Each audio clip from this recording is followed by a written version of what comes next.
what we're going to be doing today for the entirety of class is having a discussion. From what we talked about yesterday, what is the goal of our discussion? Ralph?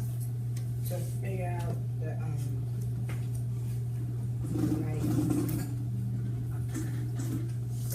Goal. Leslie, what's the goal? For everyone to end up in agreement.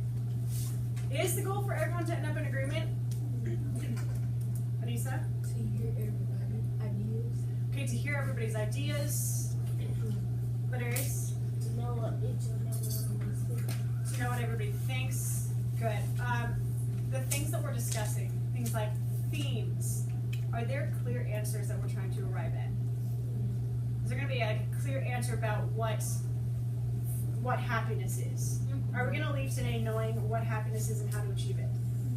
No, we might have a better idea of how to get there, maybe of how not to get there, but the goal isn't to find a clear answer. It's like what guys are saying is to hear from everybody and to kind of gain a deeper understanding of the text. Okay, that's our goal.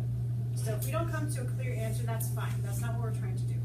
We want to make sure that we're responding to one another. That's the goal.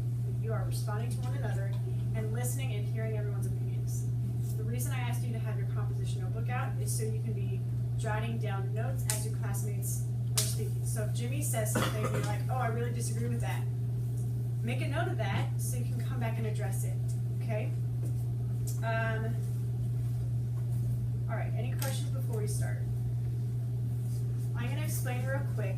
So we've gone over the goal of the discussion. I'm going to explain how I want you to be using your resources.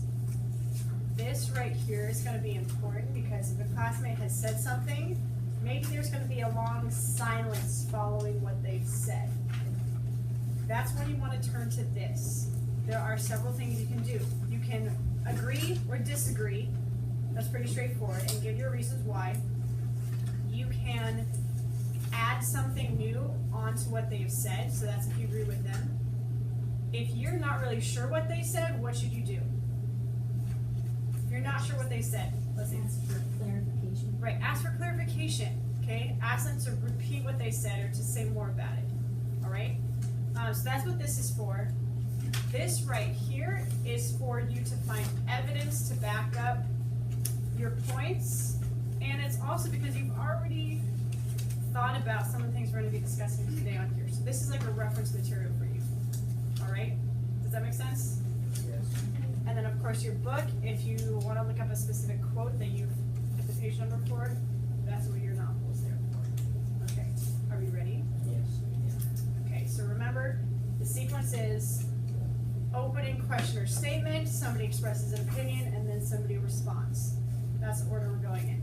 So we're going to start with somebody opening up discussion by giving us a quote that they found interesting. Who wants to start? Eric, go ahead. It's reality, living versus non-living. This quote is, "That's my family." And that's Mildred talking about the relatives on the screen. Okay, good.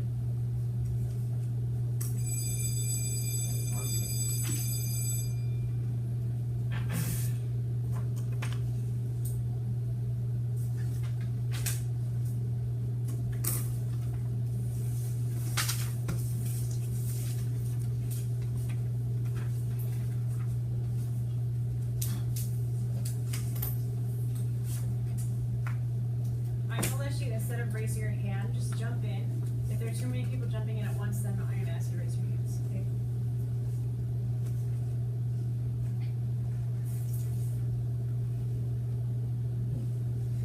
Avery, I have a question about what you, I was confused about what you said. Could you please repeat?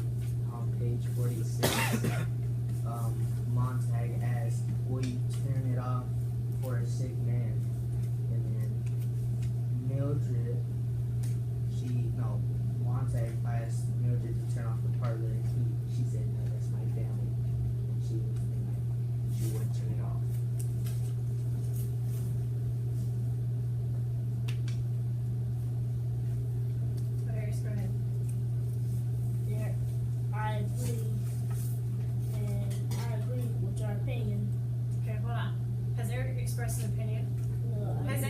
express an opinion on Eric's quote yet? Okay, would you like to express an opinion? Go ahead. I think that Mildred is very, like, distracted and doesn't pay attention to who her real family is.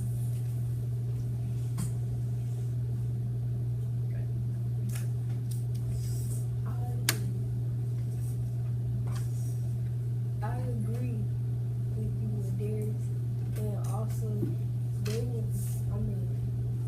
one quote said on page 18, how long you figure before we say what and be before torn out and one warranty and then she wrote another warranty so people virtual doing that. Okay, so Anissa's just pulled in a new theme. What new theme does Anissa pull in here? Technology. And Censorship. Technology Reality. reality. Okay, I'm gonna interject right here. How many of you feel really awkward sitting in this circle with nobody saying anything and you're like, I don't really know what to do? How many of you are feeling that? Okay, that's fine. That's good. You three did a nice job adding comments and especially responding to each other. I heard you mentioning something the person had said before you and kind of building off of that. I'm gonna add one more thing. So the goal here is to be discussing why the author would be talking about these themes. So what do we think the author's message is? That's the first thing. And what do we learn? What as readers, what do we learn about these themes? Like what do we learn about happiness? What do we learn about reality? What do we learn about technology and its role in our lives? That's where I want you to get. I'm going to try to say as little as possible, but I want to see if you can push yourselves there. Okay? So Nisa has just brought up Mildred wanting to put in that fourth wall TV. Who wants to comment on that?